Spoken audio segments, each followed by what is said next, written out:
Hello, innovators. I'm Dustin Miller PolyInnovator. Today I'm talking with Santi Younger, a jack of all trades like myself, and a host of 4 podcasts, which we'll get into later on. Thank you for joining me on the Polymath PolyCast, a show about becoming a poly-innovator. Please say hello to the innovators in the audience. Hey man, thank you so much for having me here. It means a lot. And yeah, I'm super excited for this conversation. Like you said, I am the host of a couple of podcasts. And yeah, we'll probably talk more about that. But yeah, I mean, I'm a jack of all trades by nature, and it's something that I've been trying to understand better in myself and hopefully help others, figure that out because it's very tricky.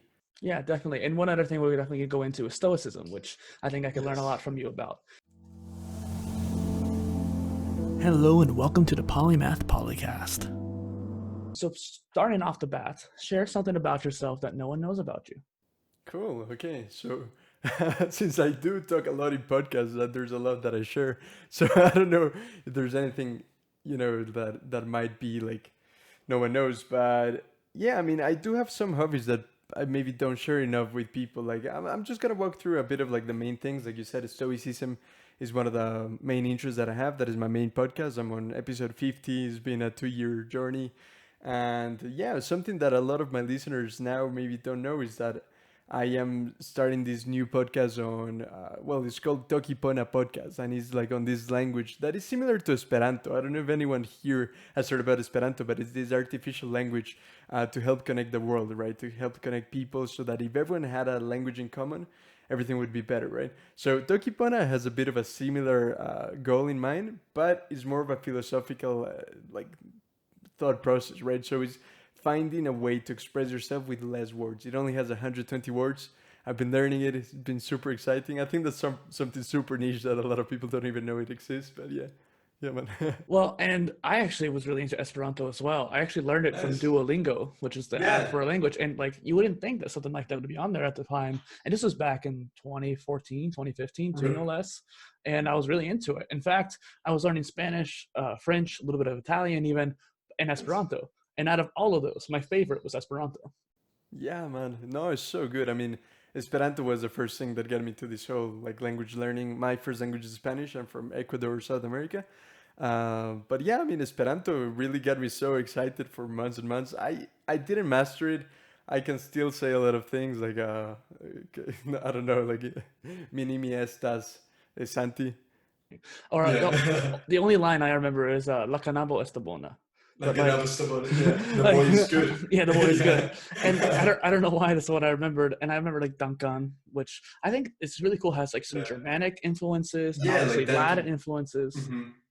Yeah, yeah, like and there's a really weird one like for you're welcome is nedankinde, which to me doesn't really relate to anything I know. I have no idea, but it's so interesting, man. I love it. And the guy who created it was like, like he was a Jew trying to unite the world because he grew up in a place where everyone spoke like 4 different languages, and everyone in that town was so divided by language. So I love it, man. Yeah, so good. And the cool thing was that it's like with both of those, Esperanto and Yeah. Tokipona, like I think Esperanto at least was made to be like a secondary language on top of your primary one, so to Exactly. speak. But I would almost argue that it's worthwhile to make it the primary one, a universal That'd be language. so good. Yeah. I mean, That is kind of like a utopian goal, I think.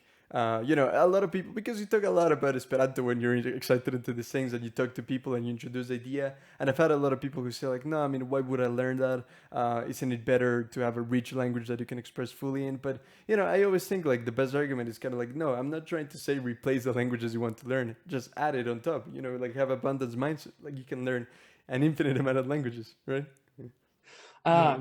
So kind of going into the whole questions for today, Mhm. let's dig into the fact that you started 4 podcasts. So at least that I know of, you might have a secret one on the back end. What's your thought process behind that? Cool. Yeah. I mean, actually, I do. I do have 5 now. I knew it. I knew it. Yeah, man, it's been crazy. I mean, yeah. To be honest, I don't.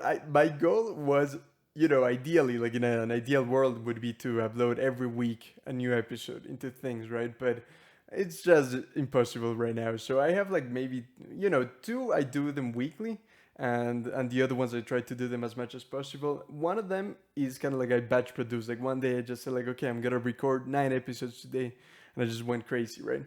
I'm just gonna walk you through like a few, just to explain what are my interests right now. So the first one is Stoicism, right? It's Actually, when you saw it, I think the name was still Time Flies Philosophy. I recently changed it to the Creative Stoic Podcast. Yeah, I've seen that. I see the channel Yeah. name. That's cool. Yes. So it's kind of like I'm trying to make it kind of more niche, like trying to explain who is it for. It's for creative people who like philosophy. So that one is my main one. I interview a lot of people who know about Stoic philosophy, which I'm sure we can expand on.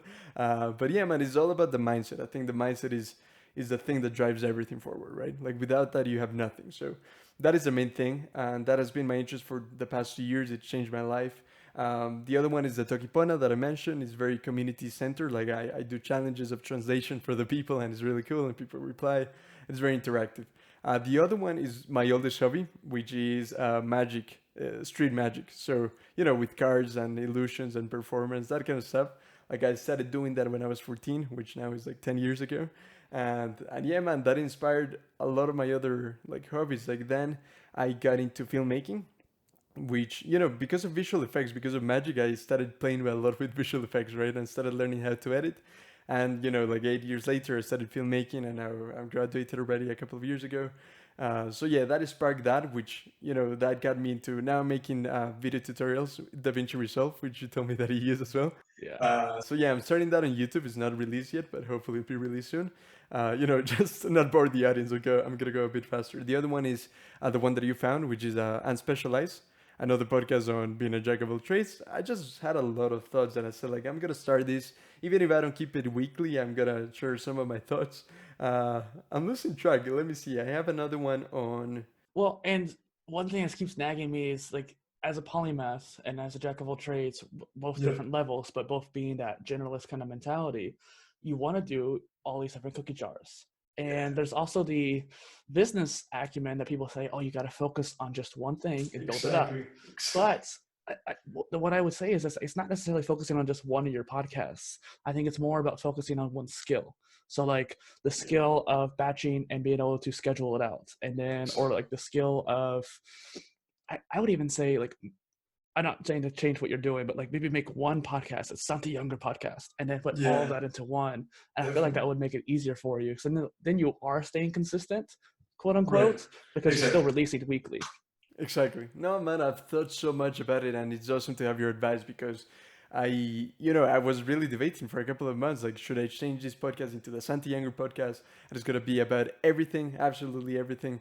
But the problem with that, and I might still consider it. I mean, I'm still considering it, but so for instance, like one of the biggest reasons why I haven't done that is because for instance, the Tokipona podcast, which is one that is growing and people are actually liking it. It's got a couple of patrons and all, like it's super exciting. That one, I want to get to the point where I can speak 50% in English, 50% in just Tokipona. So it's so niche that if I include that in my main podcast, people are gonna be like, "What is this guy talking about?" So it's little things like that. But apart from that, like the other ones, I think they could merge. I'm trying to do that with YouTube. I'm starting to do video tutorials, but I also want to include kind of like the mindset. And the way I've seen it is kind of like this triangle, right? Like you have the mindset, you get the tools, which in my case is kind of like software to edit, which I want to teach. And you get the craft, which for me is video editing. That's kind of like the main thing that I know how to do very well. Maybe it's the one I know best out of all these things. But yeah, man, like for instance, magic is something that I'm so passionate about. And Yeah. I find it tricky to share like very niche things, like specific things to a broader audience. I don't know. Yeah. So I think the Tokipona definitely needs to be on its own. That's like a unique podcast. But you kind of mentioned that trifecta there, that triangle. And what's interesting is that that's what caused for me as well. So when I started my YouTube channel, I was trying to do innovation as like the niche, and then the sub niches were going to be education, exercise. Oh crap! What was the third one? I can't even remember my own thing now. And like I think philosophy as well. And so these three areas that I'm really passionate about that are related but not really. Yeah. And so I had the same kind of problem as you, where I was having the issue of like, how should I put it all into one? And so I actually made a separate. I used Anchor for my separate podcast it was like Dustin's Fireside Micro Polycast, which was just like a little rant or philosophical idea or just kind of a small micro show. Then I realized, I want to keep more content on my main channel, the main Polycast. So I actually combined them together. And so it took me a while to kind of feel like that was a good idea, but I really liked it because then I knew how much I'd already done. So I made 15 of those micro Polycasts, and then about 30 of my other ones beforehand, before did all these interviews. So I had a Yeah. whole backlog of 42 episodes or so that I was able Wow. to, yeah, to make into one season, basically. That's like the primary season. And then now I started the second one with people like you and a new polycast and a new micro polycast. That's So so cool. maybe down the line for you, that might be something that you might go towards. Definitely, man. No, I do appreciate that. And actually, as you said it, like I did remember my fifth podcast. I don't want to, like pretend I have an invisible podcast. Is on animation, right? I'm starting to learn the art of animation in 2D. So, like, literally, drawing frame by frame. That's something that I'm so passionate about. I've always loved animation, kind of like filmmaking is the closest I've ever got to it. But now I'm finally getting to that and kind of documenting the process. But no, like what you said, I think it's so good to be able to find a way to put things together so that people know you like you're just this Da Vinci beast that can do a lot of things, because yeah, I mean, as a jack of all trades, it's tricky to be like, okay, I'm the best at this and the best at that and that. Like it's kind of like it's tricky to be the best at everything. But when you combine these things, you say like, wow, this guy's crazy, and you can remain consistent. Like like I'm doing a lot of episodes, but even then, I can't manage to stay weekly on each one of them. So I get you. That's definitely a good advice.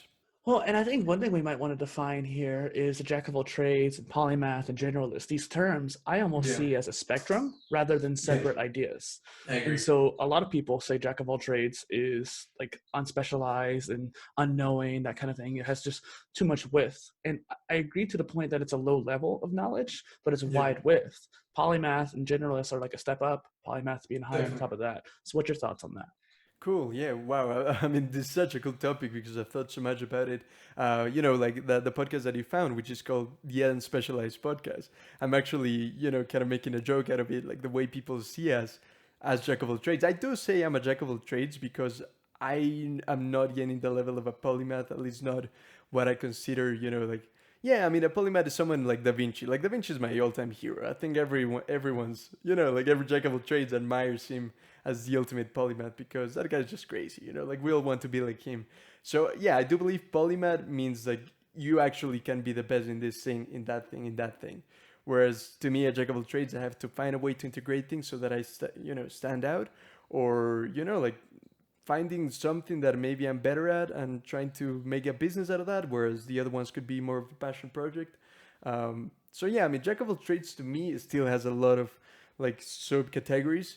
But I would describe a jack of all trades as someone who gets value from learning a lot of different things and perhaps creating on different things. I think not everyone is definitely hardwired to create, but maybe they want to learn a lot. I think I definitely need both. If I'm not learning, I'm dying. And if I'm not creating, I feel stagnant. So I need both. I definitely need both. But I think a jack of all trades is anyone who's on the pursuit of being a polymath. That's what I would say. Yeah. I love that. And I had a question I was going to ask for you, but it kind of escaped my mind when I was listening. And so, like, 'cause I was trying to listen to exactly what you were saying there. Yeah. And that's one of the new skills that I've been trying to work towards is active listening. Because as we both are excited here, we're both going to keep talking and whatnot. And so I have to like hold myself back and sit here and listen better. Totally get you. And it's interesting too, because a jack of all trades is that width, and I totally see myself as one as well, like you. And I think as like as an aspiring polymath. Oh yeah, so I want to get your opinion on this concept. So I see of it polymath path as two options. Either the first one's what most people actually do. I often find a lot of old elderly people as polymaths because they end up doing a lot of things in their life. They end up doing multiple careers because throughout our 80, 100 years that we live, we're going to pursue many different careers. If you work for one company, you start out entry level, get really good at that, and then you become a manager, or then you become a CEO, or however you move up or pivot, you have to learn those skills at a deep level for that career, at least if you're trying to be good at it. Mm-hmm. And so you end up becoming a polymath by the end of your life. And so you kind of have these chunks of knowledge, like heavy knowledge or deep knowledge throughout your whole life. And that becomes a polymath Right. by the end. Then alternatively, there's the jack of all trades approach, which is why people scoff at it, but I think it's a unique idea, is where you're doing everything at once. And eventually you're going to get all the kind of polymathy. But I feel like that's a really hard way to be successful at it, but it's an interesting way nonetheless. So what's your opinion on that? Yeah, man. I mean, first off, I do admire the fact that you're working on active listening is something that I've been working on for a while. It's so tricky. I think honestly, interviewing people, like you and I do. Like I also do this quite a lot. Is one of the best practices because it's so tricky, man. It's so tricky. We all are thinking of things ahead of what we want to say. It's just a valuable skill, whether you're a jack of all trades or not, right? Now, going back to your question, I think society always has looked down, not always, but recently has looked down on jack of all trades. People who want to pursue several things. Yeah, I mean, as we said earlier, like Da Vinci was born in a time where being a Renaissance man, it meant that you were good at several things, and that was admired, and it was a thing that people pursued actually. But after industrialization, and everyone said like, no, you got to specialize, you got to choose your thing. Everything became a mess, and I think somehow things are turning again. I don't think the perception of jack of all trades has changed significantly, but I do believe that society now allows us to be able to function better, maybe, or at least gives us the opportunity to do so. Because, like you say, someone can pursue, like, I was seeing this TED talk, like, calculating how you could pursue up to 12 careers in your lifetime, right? Like, if you were to do the maths, I can't remember the exact amount of years that you would dedicate, but it's possible, right? So, like you said, there's these people that can, like, fulfill this thing, like they finish up this project and then they jump to the next and then to the next, right?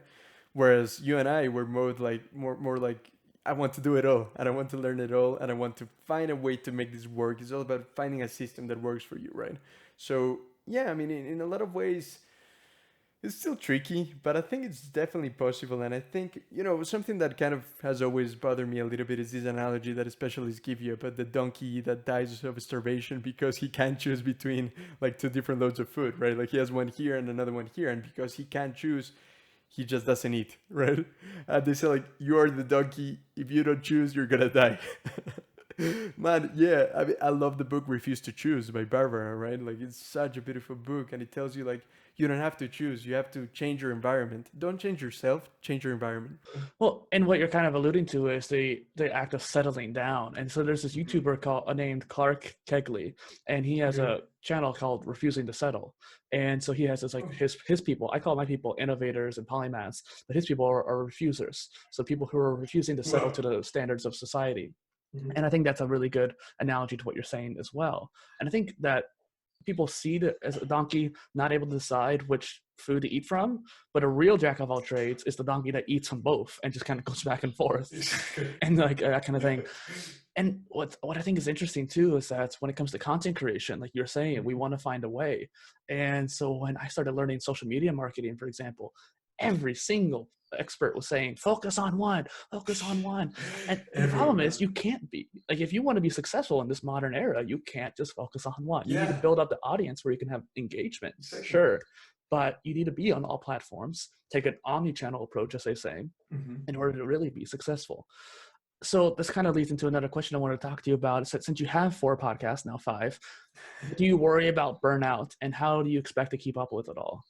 Cool, man. I mean, yeah, what you're saying, first off, like the donkey thing, that is so true. Like, just have an abundance mindset and realize that life is not an either or game. It's not like you either eat from this or you eat from that. You either have this passion or that one. You can have everything you want. It's just a matter of finding a how. And like the better question to ask is how instead of like this or that, right? So yeah, I agree with that. It's like both and approach, which is so much better. And I really like what he said about like refusing. Being refuser. So that's so cool. Now, yeah, like about burnout, I've thought so much about it because I've definitely gotten to the point where I'm either really close to burnout or maybe I've been so bad that I just can't do anything for a few months. It's been horrible. I Ever since I started, understanding what burnout really is, I've done my research. I've read a lot of books on that, and I think I can handle it better now. But it's still like I'm gonna share my secret recipe for dealing with burnout because I've thought a lot about this. I have a mentor called Sean West. He's become a good friend of mine. He's someone who does a lot of things online, sharing how to become a freelancer and how to make a living as a freelancer. So good, highly recommended. He has a lot of online courses. He's become a good friend, and he's still writing a book. He's in the process. He kind of shared a draft with his audience, but it's called Sabbaticals, and it's just sabbatical. But like the idea is that every 7, it's kind of like this. It's a difficult structure, but like you work for 6 weeks, and on the 7th week you take a break and you don't do anything. You schedule margin. You literally say like, this week I'm not gonna do any work. I'm not gonna do anything that is gonna, demand a lot of me. That week I can do anything I want, right? It's like a scheduling free time, but he actually calls it margin, because free time we tend to fill up with other things. People say, "Are you free?" And you say yes, right? And you just put it in your schedule. Whereas margin means that that time is already allotted to you taking a break. So I'm doing that every 7 weeks. I don't do anything. I just focus on whatever project has been getting my attention, but I've been feeling guilty for spending so much time in it. I have a lot of weird hobbies that I probably mention later, but like those things, I always say like, okay, those are not productive. Those are not part of the business that I'm trying to build.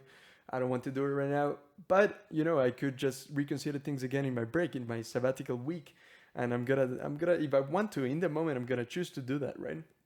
So I highly recommend it. This book should come out soon. I don't know when, but I think it's the best tool for avoiding burnout. And even like it scales up. Whereas every 7 week you take a break. It also is in months. Every 7 months you take a month break. And he's doing the thing where like every 7 years you take a gap year, and he's doing that right now. Like Sean West right now is in his gap year because he's 7 year. Yeah, man, so cool. So, and what's interesting to think about too is a lot of CEOs do that for reading. For example, Yeah. like Bill Gates takes 2 years off every year to read like 50 books, which he's just a Wow. fast reader. And so it's interesting, or at least he reads 50 books a year, but I'm pretty sure he reads 50 books in those 2 weeks too. I don't know how he does it, but that's what I remember reading. Wow. And what's interesting too is that there's that concept of working hard and playing hard and Yeah. knowing your own cycles as well. So not even, I don't want to go into flow just yet because that's a whole Yeah. tangent we can go Ooh. down. But there's the idea of the flow cycles, and when you get your energy and when you get your overall low states as well. And that kind of goes down to the circadian rhythm and knowing how your energy levels are. For example, like we're recording at 10 a.m. 10 a.m. and 10 p.m. are my two highlights of the day. That's when I'm getting most awake and most active. Yeah. So it's a perfect time for us to do this at this point. Yes. But it's interesting. I know that's my time. That's when I know I'm going to be active. And I even think 10 p.m. is even better than 10 a.m. for me. And so knowing your own cycles and then kind of playing to that, doing deep work in one of your cycles, and then because that's a good book, Cal Newport, and Kelly then being able to like take a break in your low points. For example, I've been playing Apex Legends lately, and I've been really bad about playing that instead of being productive. But I also realized that I've been really productive lately, and I don't want to get burned out either. And so I kind of let myself go and like, okay, you can play for a bit. And there's a balance between being complacent and also just letting yourself relax. Yeah. Yeah, man. No, I agree. Like what you said about like, work hard, play hard. I mean, yeah, depending what you describe as play, that could also mean like rest hard. You need to rest like crazy. Like you need to take your at least 8 hours of sleep. Like that whole myth that some people can function okay with less than 6 or anything like that is just a myth, and we need to get over that. And we just need to sleep. A lot. Like we need to sleep well. And I Yeah, think and that it's just not resting. oh, sorry. I was just thinking that for specialized people like us too, I think it's probably even more important since we diverge our focus so much. We're not going to see the results as often because it's going to take a slower path, but we get Definitely. more out of it because it's like delaying gratification. If you focus on just one thing, being a specialist, you're going to get there quicker. But you're only going to get one pillar of that tree, that forest. You can think of knowledge like a forest. You have the grass as a foundation, that generalist, the jack of all trades, with, and then each tree is a tree of knowledge. Nice. And specialists go down one tree, they grow that tree, but then they lose the rest of the forest. And so I think that being able to see above the forest is really great, having that high range of knowledge, but you have to get to like a master level to really get to that point. Versus if you get multiple trees, you get a bigger picture of how everything's going on, and maximizing your focus and relaxation, I think, is the best way to get into those multiple trees. Yeah, man, that's so cool. I mean, I've thought about a similar analogy. I really like the tree analogy, so good. I've thought about a similar one of like, building like a tower, kind of like, I don't know, think of a very thin towel. Maybe you could think of, I don't know, like a pizza, yeah, something like that, but like really thin, almost like a well, like building it from the ground up. Kind of like if you lay a brick all the way vertically, that thing is gonna fall. If you build one line and then the next line and then the next line, that to me is more specialization, like getting good at building one line of bricks, right? Whereas to me, being a jack of all trades, at least the way I approach it, is kind of like going in circles, like building a circle of bricks and then the next layer of circle of bricks and then the next layer. It gets really strong, and it gets, to me, that is kind of like my natural progression. And I think kind of like, there's a lot of content online saying like, okay, you need to specialize. Like everything you said, especially for business, like you need to figure out your one thing and don't move from there in like 10 years, right? Like that doesn't work for me. That doesn't work for you either. Not in the way that they expect. But then maybe like what I would say is not a question of like, is a specialization better or is being a jack of all trades better? Is understanding that some people function better as a specialist and some people simply don't. And not to assume that this is a one size fits all. Like you need to specialize and that's what works for everyone, because it doesn't. Like for me, it doesn't work. And I think both is important. We need specialists, obviously. We need medical doctors who are specialized in one field. Although I would say that even specialists are now needed to be more interdisciplinary, especially for innovation purposes. In fact, there's a lot of fields like biotechnology, nanotechnology, where you need two specialties to actually do that role, and especially find the bridges between them. And I really like that circle idea too, because it goes back to that first question, not first, but one of the questions I asked you of like building them all up at once versus just doing one at once and then doing another one after that. And I think that's kind of a bridge where you're doing all of them at once. You're kind of circling them up and building a tower with all those different cookie jars. And you're still doing one tower, but it's a much like it's different kind of bricks. You're using limestone or sandstone or whatever kind of stones kind of thing. Granite. Interesting. Yeah. Yeah, man. No, I like that because I'm describing this tower kind of like your life. It's not like it's just one tower of interest. It's kind of like you. It's a holistic approach of who you want to be and who you want to shape yourself towards being. But I do like the idea of like mixing up the bricks. Yeah. Well, and what's interesting is that my senior year in high school, I had a really awesome English teacher, Boland, and he was talking about how each one of our lives is like a novel. And throughout these chapters, we're going to meet people. Like you and I are meeting in this chapter of our lives. And I hope that we'll still interact in multiple chapters down the line. And that's what I hope from this podcast as well, for having multiple people. But like this could be like, let's say one of us loses our internet connection for a long time, or we go into a like recession and we lose all our internet connection. So some kind of drastic thing that makes it to where we can't connect anymore. This could be our last interaction together, which is a very sad thought, but it's still nice to have met you in the first place and be happy that this event happened. You know what I mean? And so thinking of it like chapters, and that goes back to that polymath idea, is that I was thinking that each chapter of your life, or maybe a few chapters, is one career, and you just do multiple careers throughout those chapters. And I just like, gets me kind of existential terror sometimes. I get you, man. That's so cool. I mean, I like I said, I studied filmmaking, and I think this relates towards like how you develop the script of a film, right? Like, you can have a couple of approaches. You could go really linear and just tell the whole story all at once, or you could have a kind of like a direction of where you want to go, what is the message, or what is kind of like maybe relating it to you and I, like as people. It's kind of like, what is the legacy, or what is the the overall goal of your life, but more in direction sense, not like a finish line, but more in a direction. And then once you have that story and you have that message that you want to share, then you can write chapters in this order. You could add something to here, add something to there, and then you can bring it all up together. But there's infinite approaches. Like creativity is not you don't have to follow just one path. You can make up your own. That's what's so cool about it. Well, and speaking of creativity, I was really interested to see if someone else had created stuff around jack of all trades and polymaths, which is how I found you. So I ended up doing some searches on like YouTube and Google about like jack of all trades, just looking for that term and looking for polymaths. And I was able to reach out to people like you. In fact, you were one of the first ones to respond back, so thank you. And it was interesting because you only had a couple episodes on the Unspecialized podcast, and yet they were interesting enough, and your branding was not good enough too. I think branding is so important. People often ignore that. But I was like, okay, I want to talk to this guy. And you have to be creative in that research dive, because there's not always going to be links in that podcast page. I don't know how to find you per se, but I was able to find SantiYounger.com, which has all your podcasts, which is a good place to find you if someone's interested.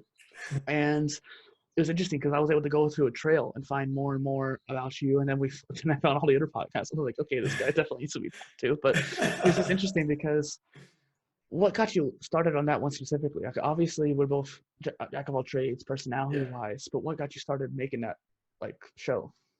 Nice. Yeah, man. I mean, awesome. Thank you for saying that. I think, yeah, I mean, for instance, like I studied actually like after I finished my filmmaking degree, I went to England and I studied marketing, right? I mean, I studied creative advertising. So regarding kind of like the branding of things, I do have the knowledge and I know how to do some things. Definitely SEO is something I need to work on. But I said, I started having this approach. I was reading, Barbara's book, Refuse to Choose, and my mind started expanding. And I said, like, you know what? I'm holding myself back. I want to share so many thoughts, and I'm gonna just record this podcast. And this time, I'm not gonna be perfectionistic about setting everything up. I didn't even have a logo as I usually do. I may have missed some links and that kind of stuff, which I usually don't. But I said, like, okay, done is better than perfect. I mean, I don't care if this is perfect. For the first time, I've been a perfectionist, and that has been one of my biggest flaws. Some people think it's a strength, is a flaw. And yeah, I just decided, I'm gonna just share my thoughts. I think I have some valuable thoughts to share, and hopefully I'll connect with someone who gets something good out of this, right? And then you happen, and I was so happy I started it. Yeah. Yeah, well, and that kind of leads me back to our hero Leonardo da Vinci, because he was a perfectionist too, and he didn't finish a lot of his commissions throughout his life, and he didn't even finish the Mona Lisa. They were finding that he was still doing paint strokes even late into his life, and he learned new techniques. And I don't want to overshare with that myself, but there was one of my hobbies is spriting, so the creation of 2D characters for video games like Pokemon or Zelda or whatever. And it's a hobby that I don't talk too much about. I've been kind of getting more open-minded about it, but it's just like you're saying, perfectionist. So I don't want to release it until it's done. But the problem is when there's new games, that's what usually gets me motivated to go back to do it. Like I'll go a year without doing anything, touching anything from the graphics design perspective for that spriting or pixel art. And then a new game will come out, like Zelda Breath of the Wild or a new Pokemon game, and it gets me all hyped up again to do it. And so, but the problem is when that happens, there's a whole bunch of new stuff I need to add. So I get more and more behind, even though I'm going back into it. So what's interesting is that my skills get better. And so I start redesigning old stuff that I made or redesigning the stuff that I want to work on. And it's just interesting how I keep going back, just like that same paint strokes on that. So I definitely understand I like how you're being wise about it. And you're just like, I just need to get it done. Yeah. No, but I agree. I mean, that's such a cool thought because I've had this mindset, and I think a lot of jack of all trades have this, where it's like, okay, I'm progressing on this. I'm gonna get better soon. Once I'm good, I'm gonna share my progress. I'm gonna share what I'm doing, right? But you never get to that point. I never got to the point where I want to be in anything I've wanted to do. I'm constantly in a path towards progression and towards being better. I would say I'm pretty good, for instance, at video editing, and even then, I haven't released all of the projects that I want to share, right? I've in the past month I said, okay, I'm gonna sit down and I'm gonna do a lot of tutorials, and I just said, like, okay, I'm pretty decent at this, so that is a bit easier to do. But when it's something that you're just learning, like for instance, animation is something that I'm brand new at. I know kind of like the cinematic language of how to tell a story, but I'm not the best drawer. I want to be, and instead of me saying like, okay, maybe in like 2 years, 3 years, I'm gonna share what I do, I said, like, no, I'm gonna document the process, and that is something that I think every jack of all trades needs to get on board with, like documenting the process. And that's kind of what started PolyInnovator as well. Is that one thing I would like to talk to you about, maybe either today or on your show or the next time we talk, is the modular degree, which is my self-education framework, a do-it-yourself degree, so to speak. And I started PolyInnovator for many reasons, but one of which was to be a personal brand to document my journey with that modular degree. And what was interesting is that you're kind of talking about documentation, just like Gary Vee. And it's interesting too, because I've been on TikTok for a while and I've seen a lot of people grow rapidly on there. And I've been on there for 2 years and yet I've only have 2,800 followers, which is still a lot for me at least. But like, and I've been consistent for the most part. I mean, not as good as I want to be. But what's interesting is that I saw someone blow up recently. Chunky's Dead is her username, and she's a really funny person. She wants to go into comedy, and she blew up. She was even got on like national news in the U.S. And what's interesting is that she has this philosophy of quantity over quality, and then documentation is kind of the same idea as well. Like, sure, you want to have quality, and I think as polymaths we want to have both. But I almost wonder too that you're going to have better quality the more you put out, and so even if it's not finished, like you're saying, kind of putting it out. Yeah, man, I was just gonna say that, like quantity leads towards quality. It's not like you have to choose. Like you can achieve both, but honestly, like quantity allows you to practice, allows you to get better at things. Like for instance, when I started my first podcast, which was the Stoic philosophy one, I said like, okay, I mean, I honestly when I started it, I started learning and reading about the philosophy like 2 weeks before that, and I said like, you know what, I don't know enough about this philosophy, but I'm gonna learn, and that has sped up like my process so much. It's been crazy. So yeah, I mean, like learning as you teach. That is my philosophy. Yeah. Well, and that's actually Richard Feynman's kind of philosophy as well. And so many people who don't know him, he was a renowned physicist. And I don't even go into details, but he has a thing called the Feynman technique. He did, at least. And this is the way to break down knowledge and be able to distill it to its most finite forms. Elon Musk has a similar philosophy as well. And I think going back to that tree analogy, it's like being able to break down that tree down to the fundamental concepts. And if you can't explain it simply, you don't know it well enough. People attribute that quote to Einstein. It wasn't Einstein. It was Feynman who said it. And that's kind of what you made me think of there as well. Yeah, no, actually, I didn't know it was Feynman. I admire that guy so much. He's amazing. But honestly, I thought that was Einstein's. But no, you're right. It's crazy how many things they get attributed to Albert Einstein. Like, he didn't say anything. Well, and even then, like, I could still be wrong, but I keep, every time I read that quote, I always see a quote, something underneath it, like, this was Feynman, not Einstein. So who knows at this point? Maybe it's the Mandela effect at work. So that actually gets us back to the kind of next question too, is that Stoicism is a big part of your life. And so what got you into it for real? Like, what was this spark? Cool. Yeah. I mean, I'm gonna get a bit more intimate now because it was kind of like it was a point in my life where it's not like things were going really bad, but I felt really bad. Like I was. It was maybe like 3 or 4 years ago now, and I started getting in with my girlfriend. We were in a long distance relationship for a year. She's from England. I'm from Ecuador. And we got into a long distance relationship. I was very hesitant. I didn't want to, but I loved her, and I wanted to do that. And it was one of the most challenging years of my life. I was stagnant regarding all my passions. I was stagnant regarding my studies. I didn't want to do anything. I don't know. I just got into a really bad rut. And I think it also came from, I kind of like not admitting that I was a jack of all trades and forcing myself to specialize in one thing. That also, like sparked kind of like this rut. And I was encouraged by a good friend and by my girlfriend to go to a psychologist. And at least here in Ecuador, like, that's very stigmatized. Like, you don't do that. If you're a man, you don't do that. Like, it's crazy, right? Like, just deal with your emotions. And I couldn't. I've always been an overthinker, and I tried to solve everything like crazy, but I made it worse.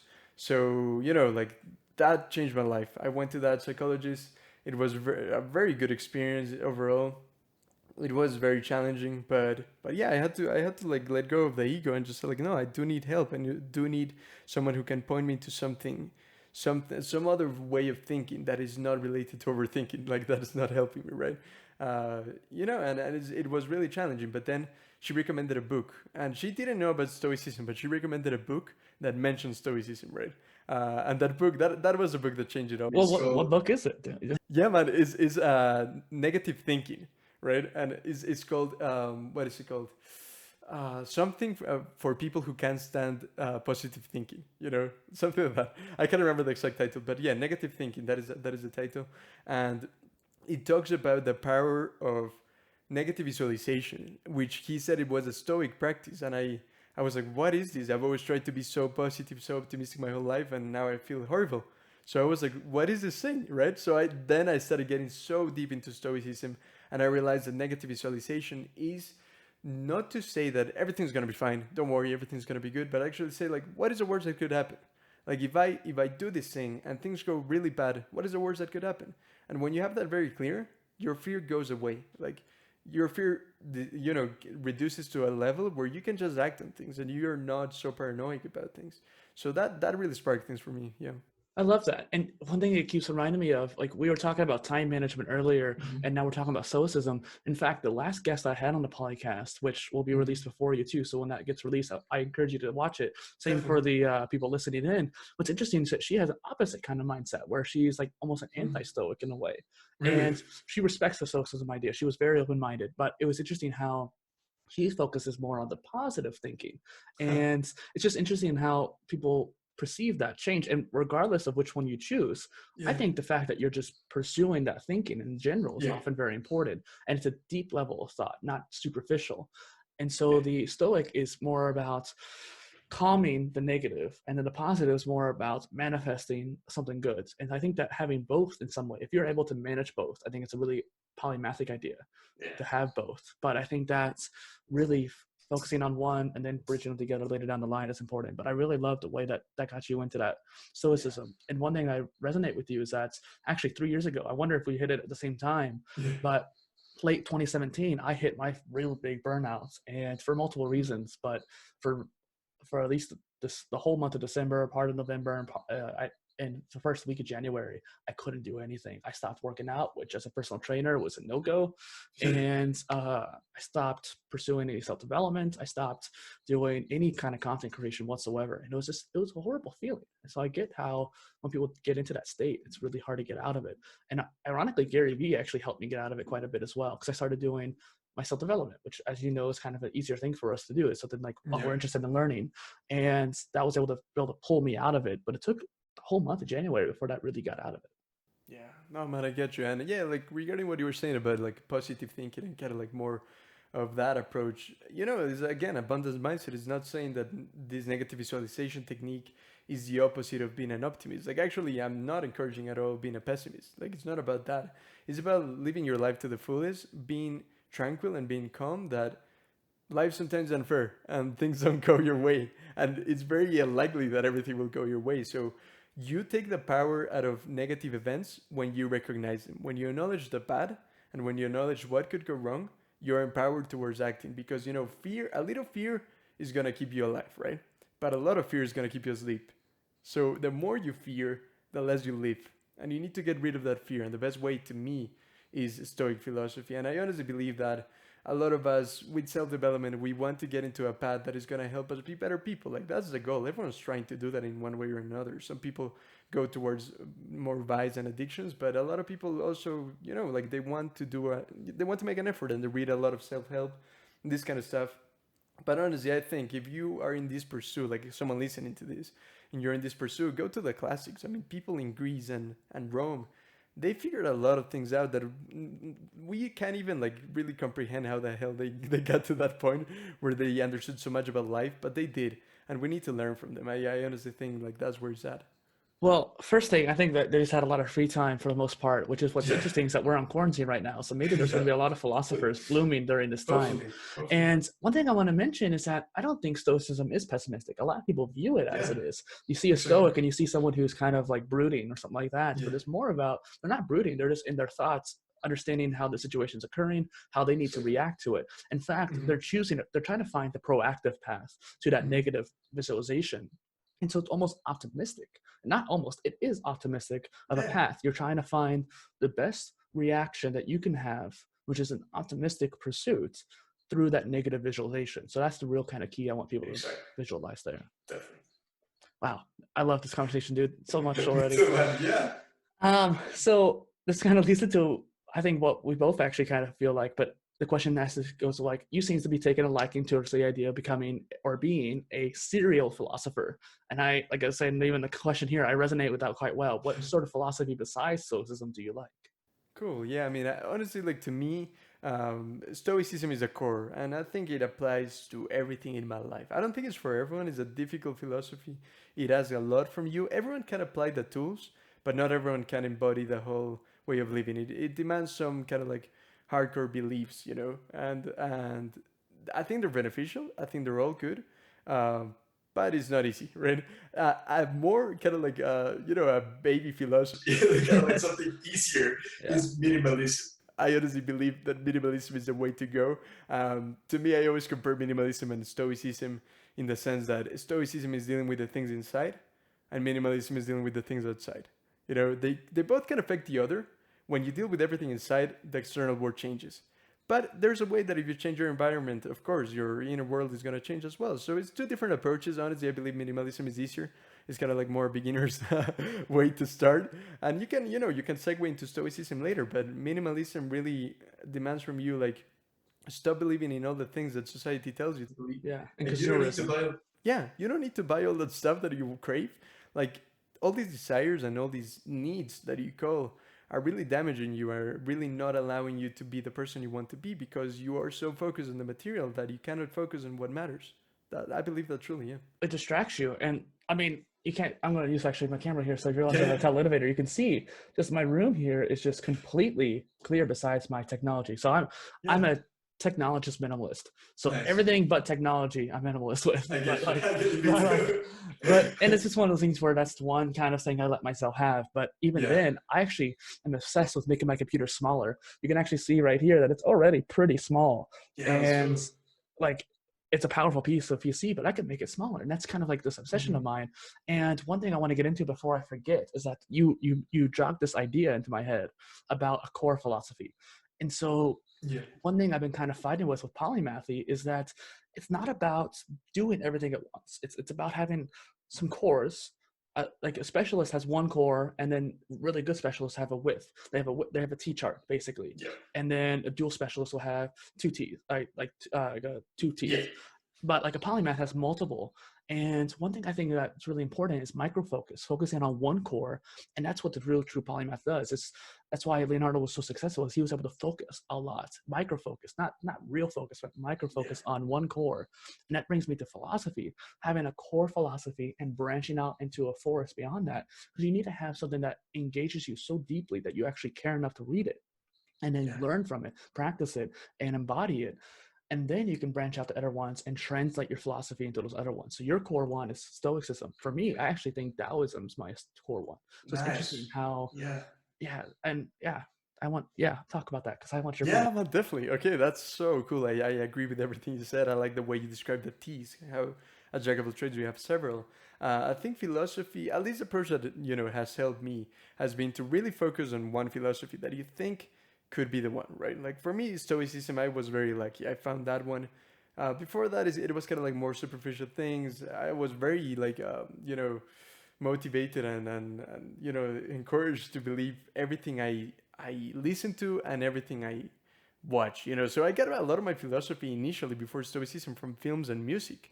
I'm so excited to lyrics. I love music and it was something that kind of shaped my beliefs somehow. But a lot of music is about suffering and pain and being heartbreak and being needy about your couple, so I had to change that, and Stoicism became that core, right? And to me, I think the recipe that I would encourage people to follow, especially jack of all trades, would be like, yes, keep pursuing all of your passions, find a way to make that work. But when it comes to philosophy, start with one, because when you start with like five or six, the problem is that you have a lot of contradicting beliefs.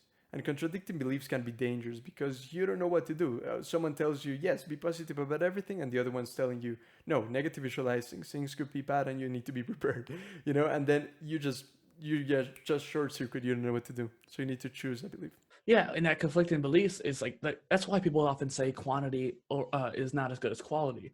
And Yeah. so it's interesting. Like I actually really went very divergent with my initial learning of philosophy. So Mhm. one of my earliest memories of it, it's a story I've said on this podcast many times. But my favorite learning experience in high school was when I went to the philosophy section of the library and burned through it basically in a 3-month time span. Nice. And like I had a very wide ranging. I remember Aristotle being a really big part of that, but even the Dalai Lama and Yeah. just other philosophers of deep knowledge.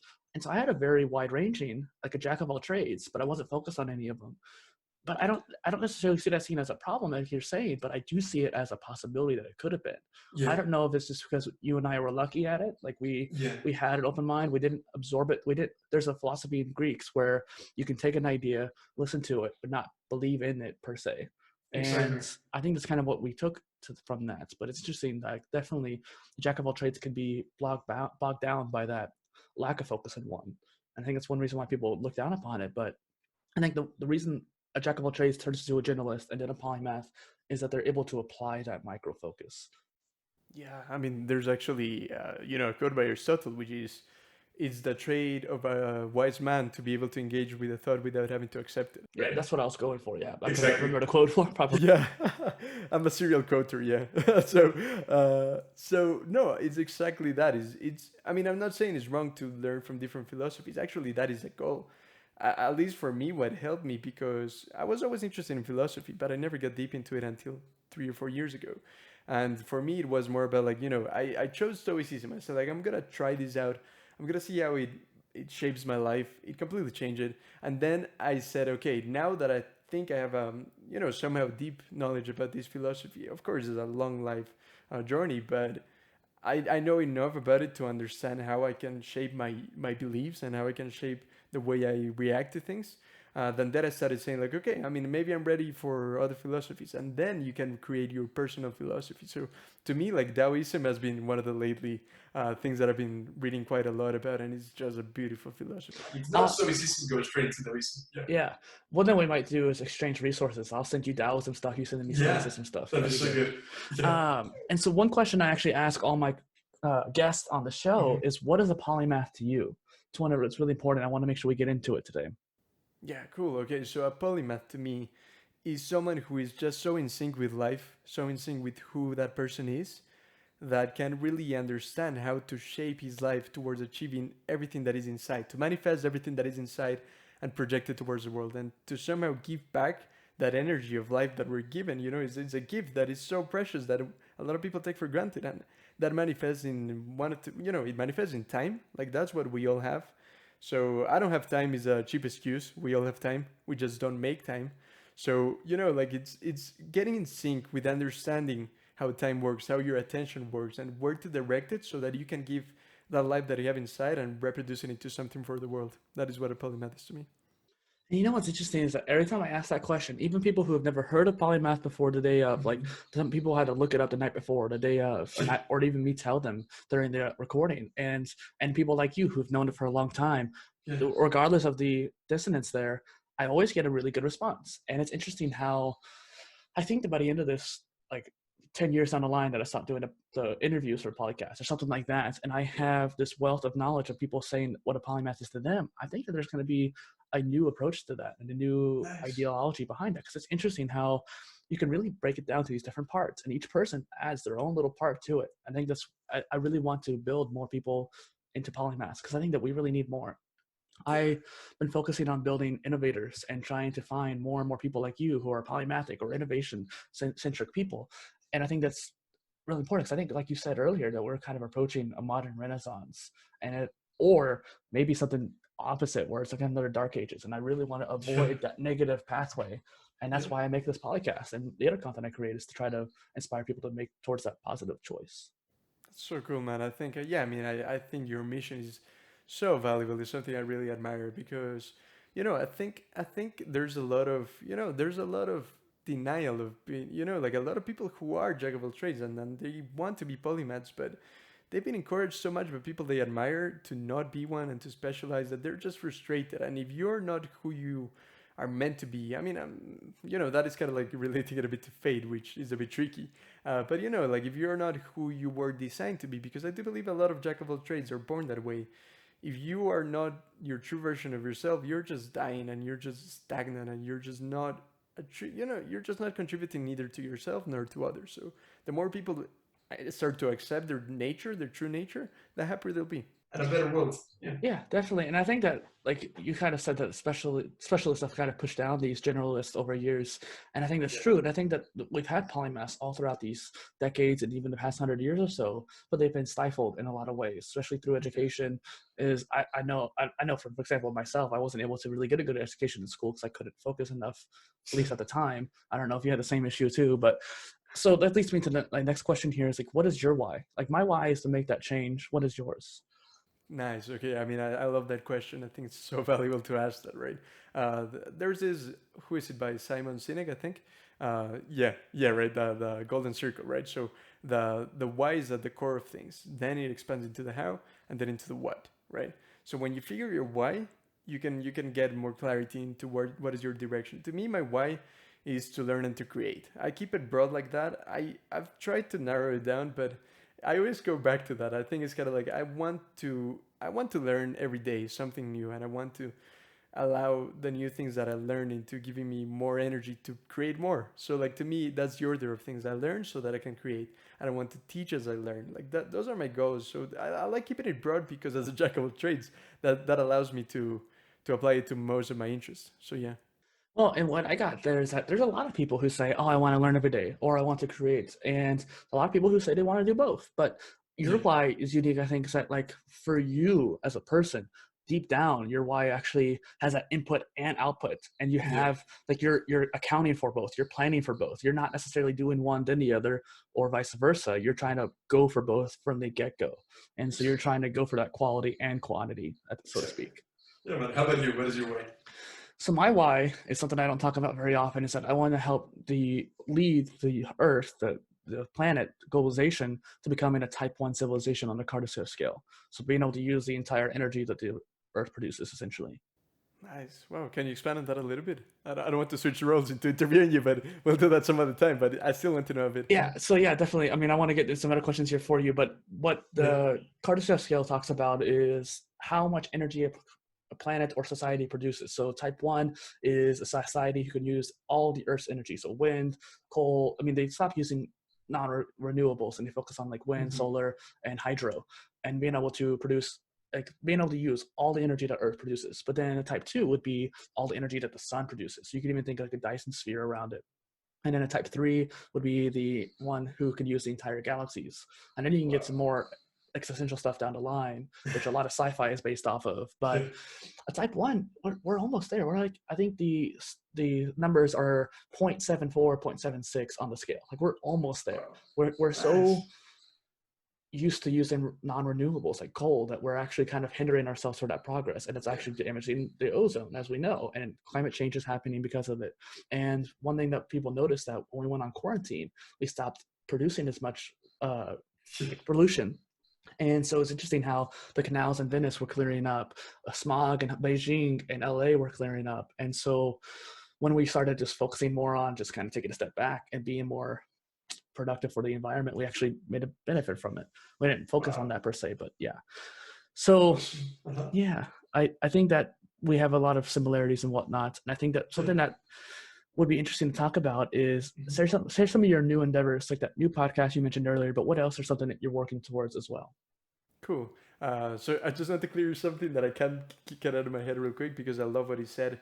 It's kind of like, like what you were saying about like these difficult times of the earth, right? Like right now with all the, the COVID-19 kind of situation, coronavirus, it's been tricky, but also like we need to keep in mind that we don't know the outcome of things, right? Like Alan Watts has this idea that he shares how when something bad happens, you don't really know what is going to happen. I want to share just a quick story. I think that he says, like, there's a Chinese farmer, right? And the Chinese farmer, he is saying, he has a son, right? And he also he's owner of a couple of horses. And one of his most valuable horses runs away. And the neighbors come by and say, like, wow, that's really bad luck, isn't it? And he says, maybe. And then a week later, the horse comes back with 7 extra wild horses, right? And the neighbors come by and they say, like, wow, isn't that amazing? And the Chinese farmer says, maybe. And then one day, the Chinese farmer's son, he's training one of the wild horses. And the wild horse throws him to the floor and breaks his leg. And the neighbors come by and say, like, isn't that bad luck? And the Chinese farmer says, maybe. Right? And then the next week, an inscription officer comes to recruit the son for war, but he denies his entrance because he has a broken leg. And the neighbors come by and say, like, isn't that bad? Chinese farmer, maybe. So that is the idea, right? Like we don't know, that the universe is so complex that we don't really know the outcome of what something might be. When someone says like, okay, this is really bad, right? Like the circumstances in the earth right now are really bad. Maybe. We don't know. There's positives to everything, there's negative to everything, and it never ends. So yeah. And I have 2 points to make off of that, because a lot of the personal finance people like Robert Kiyosaki, Warren Buffett, and a lot of these people who are talking about finances and investing, that kind of thing, a lot of them always say when the market hits a recession, all the prices are low on stocks. And so it's almost like a clearance sale. And so a lot of the best financial people are always going like clearance shopping when we hit a recession, which is a terrible time for people. And we're definitely probably going to hit one, at least in the US. I'm sure the rest of the world is going to be hitting some sort of economic downturn as well from it, because we're all connected. But I'm actually kind of excited for it. I think that we've been overdue for the recession. And I think that's a horrible thing to say. Like, I don't want people thinking that I'm being negative or being pessimist. But what's interesting is that we're going to see the companies that are able to adapt and change and actually make better products and do better. And the companies that don't die out. Darwin even said that the species that are most adaptable to change are the most likely ones to survive. That goes for business as well. And I think that one thing I wanted to mention to you earlier actually was entrepreneurs are almost like the modern day polymaths. You have to be polymathic or jack of all trades to be able to run a business on your own.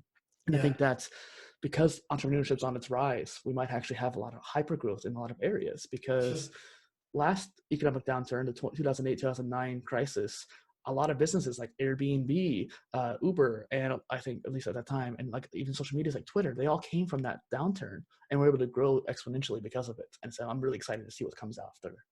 Yeah, no man, that's so cool. And to answer your initial question, because I don't want to ignore it, is yeah, like regarding what are the things that I'm into right now. At first I've been working for the past year on writing a book about Stoicism combined with mythology. So because I studied filmmaking, I know how to tell stories, or at least I think I know. And I've made mythology up, to explain Stoic concepts. So yeah, I'd love to talk more about that maybe in the future. Maybe we can do another one of these because I want to.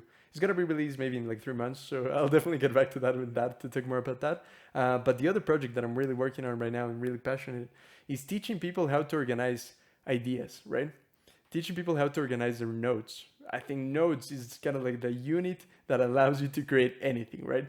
A word is the most powerful thing that you can transform into anything. It's kind of like I don't know if I have any analogies, but it's kind of like when you write something, you can translate that into video, you can translate that into audio, you can create a book out of it, right? So for creators, for entrepreneurs, which like you say is like the new Polymath, is the new Da Vinci, like you could be that, which is something that I definitely want to be. Right now I'm a freelancer, I do video editing, but I want to get to the point where I can be an entrepreneur with all the businesses that I have in mind. And this is something I'm super passionate about. Teaching people how to organize their nodes. It sounds ridiculous, but it's so important. And it's been a 2-year journey of learning some programming, learning to use very advanced software that is open source and free, such as, I don't know if anyone here is familiar, but like Vim and Emacs. Those two programs have changed my life. I want to teach that. I think it's not accessible to people. It's only accessible to programmers. I'm not a programmer, but I've learned these things just so that I can teach them. So yeah, if anyone here is interested, like, do contact me. I love to keep you updated with that because I want to make online courses and all types of resources. Definitely. And what's interesting is that I actually started using Notion, which is another tool kind of similar in nature. Yeah. There's another one that came out. How to see some kind of unique one. I'll have to find it again and send it to you. I think you'll like it. Kind of similar to what you're looking at. And Notion combines documentation, sheets, and Kanban boards all into one tool. So one thing I was facing when I was trying to be a solopreneur like ourselves and trying to create all this content is that I had a hard time organizing it all. I was using Google Sheets or Airtable, but then you have to include a Google Doc link and have a separate tool for writing it all out. Granted, I think Airtable has a weak documentation and an add-on if you pay for it, but Notion had it all included. So I was able to make a database, and each line of those database is a document for each piece of content. And same thing for my podcast guest here. I have a database for each one. So I'm looking at your document there. But if you go up a scale, it's the database for the guest. If you go up a scale, I have a networking base where these are the shows I'm going to be on, like on yours later on. Here's a guest that I have, and then I have an outreach database beneath that. And you can't do that with all the other tools. You can't have all of that in one page and that kind of thing. Yeah, man, it's so good. I mean, I do want to share a little bit of that because I think it's so powerful what you're doing. Like, it's all about developing a system. People say like, no, I'm not gonna waste time into developing a system. I could just be doing the work that I need to do. And it's like, no, I mean, there's a quote. It's not exact, but like every minute that you spend up front working on a system is an hour retributed to you in the future of productivity and free time and actually doing the things that you want to do. So like what you're doing is amazing. I mean, I really encourage open source software because it can be timeless. There are formats. I really don't believe in Microsoft or Google, to be honest, because they're trying to keep you in there. Like you're trapped. If you can't open a 10-year-old Microsoft Word document. That is, I have the goal to keep everything that I'm writing for the next 50, 100 years and hopefully pass it down the line. So you can only do that with open source software and with formats that support long-lasting changes that are not going to expire. So I want to teach that, and I'm very inspired by a German sociologist called Nicolas Luhmann. He was a guy who created this concept all in paper, index card system called Zettelkasten, which in German means like a box of index cards. So he had index cards in drawers, and every idea that he had, everything that he thought was worth writing, he wrote it in one card and he gave it a code number. The code number is a bit tricky, but yeah, like he put it in a drawer, and then because every card has a code, he could say like, learn more about this thing in index card number 110.1.8.2. and he could connect. It was like a brain. He called it his second brain. Yeah. He linked ideas, and he wrote 70 books in his lifetime, man. He compiled all those notes and he turned them into books. So I was actually gonna mention the second brain, like 2 minutes ago, we were talking about that system. And in Silicon Valley, I guess they must have not stolen, but kind of remixed that idea that he made into a second brain. There's a para method, which is a common one, but they use like Airtable, or some people are actually trying to use Notion, which I'm trying to actually build my second brain in Notion. And it's really interesting to think about how you have your projects, some kind of quarterly priorities, your resources, and then your archive. And that's kind of how a lot of those methods work. And it's kind of similar in nature. I actually need to work on it more because I have these tutorials and a basic setup already, but I haven't gone into it much yet. But yeah, it's interesting how like you can, if you have that database for yourself, you don't have to remember things. Your brain is much more focused and dumped out, and you're able to actually have much more clear thoughts. Yeah, and I think it's a perfect tool for jack of all trades because, Nicola Luhmann, this sociologist that I'm talking about, he said, I never work on something that I don't feel like doing. So he said, like, whenever he feels a spark of your interest, he wrote it down. And he had a good idea, he wrote it down. He read a good book about something that he loved, he wrote it down, and then he put it into his archive, right? And then next time a different thought sparks in, he puts it there. So I think it's the best way to build this kind of like well of knowledge that we're talking about, like building a circular motion instead of like focusing 10 years on this thing and then 10 years on this thing. You can do it all. You can do it all, and there's a system. Yeah. Well, and one thing a term I've heard that's kind of similar to what you're saying is called a resonance calendar. So what resonates with you, you put it in that calendar. So there's a tool called Git Pocket that's built into my browser, Firefox, where you can just clip an article, but you can do the same thing with Notion. Notion has an extension to clip things. And then there's also bookmarks and stuff like that. And essentially you're like bookmarking those things that you like and you're able to have that in your resonance calendar. And then you can organize it down the line into your second brain and see what priorities and projects could actually be used for that knowledge. And that's kind of interesting to think about too. So one thing you mentioned earlier is like being able to contact you about things, and I think that's a good call to action to have today. I want people to actually contact you because there's a lot of things we can talk to you about, learn from you, and so I'll have links in the description. But where can people find you online? Yeah. Okay. So I'm trying to organize everything into my website. I have I have santiyounger.com. So it's just my name.com. And there I'm doing a better job at compiling all of these different interests. Like people who are interested, there's a contact page where I have like all the different interests and which email to use in case you're interested in one thing or the other. So yeah, I do encourage people to contact me, like especially right now that I'm really passionate about this note-taking system, especially for jack of all trades. I want to build one tool for jack of all trades. So yeah, if anyone is interested, like check that out. If you want to check out my podcast, they're all in the website. I mean, there will be soon all of them, but like the main ones are definitely there. Well, and maybe next time I have you on, we can talk about the second brain and note-taking systems and that, especially like in the polymathy sense too. And so separate from kind of following, like going to your page, what is a call to action you think the audience could take today? Okay, so in general, I think embrace your jack of all trades nature, right? Like that's just something that I think, as a jack of all trades, it's your responsibility to take ownership of your own happiness and to find a way to, to find systems that work. And regarding the way that I can help, I think like if you just want to talk, if you're someone who has resonated with this, I'm happy to help. Like that is what I'm here for. I want to create things for people just like me who struggle just like me with things that like being a jack of all trades feels counterintuitive, counterculture. It's not accepted, not even by your family sometimes, not even by your friends. So find the people that you resonate with. Find someone who tries to understand you and knows what it's like, and contact them. So yeah, we're both here for you. Yeah, well, that's one reason why I started interviews on podcasts. Like, have people like you to make a connection with and be able to make friends. I see a lot of like resemblance between each other. So I have one more question before we wrap up for today. Definitely. And before I do that, I want to share a quote that I actually shared in the last one, but I love it so much. I think it's a Taoist philosophy actually, but I remember it from Kung Fu Panda. Ironically, is that yesterday is history, tomorrow is a mystery, and today is the present. That's why today is a gift. That's why it's called the present. And so I think it's a very centralized, focused on being present in the center moment. But as a futurist by nature, I often look towards the future a lot. And like you kind of mentioned earlier, kind of fearful in that. But what do you think futurism comes to play into your life? Do you spend too much time thinking about the future? Where do you want to be in 10 years? That kind of thing. Yeah, okay, that's so good, and I love that quote. I don't know if anyone here has watched. I mean, I'm just I'm just inspired by all types of animation and films, and They put that code into Kung Fu Panda. I don't know if you. That's why I was Yeah, alluding. That's why I said, yeah. That's why I joked yeah, that and it's like a panda. It's Taoism, like Taoism, like that film tries to capture a lot of it. Like even Wu Wei, who is the master, like Wu Wei is the act of not doing, right? To settle down and just sometimes observe yourself, be aware. And like what you said regarding these things, like I think the future is problematic. I mean, the future doesn't exist yet. It might not exist, right? So like something that I think is a good takeaway in general is at least the way I approach it. A lot of people have like 10-year plans. Like I do want to have direction, but I say direction rather than goals. Don't have finish lines, because those finish lines, when you reach that point, you're gonna be unsatisfied again. You're gonna say like, okay, what now?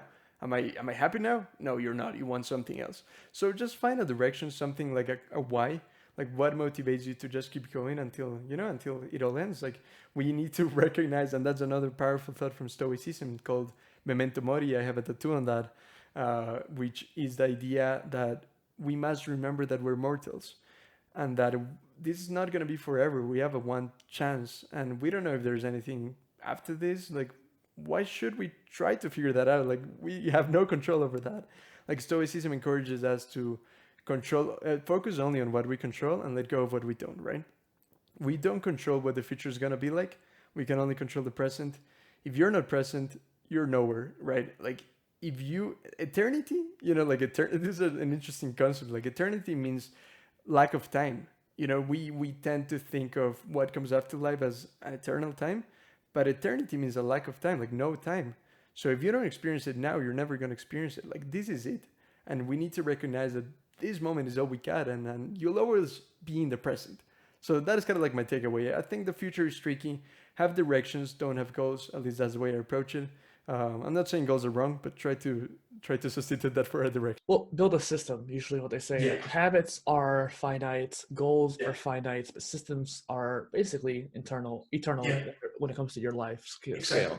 And so systems are the best way to build up habits and to accomplish Mhm. your goals. So yeah, I think that's a good point to end on the show. Awesome.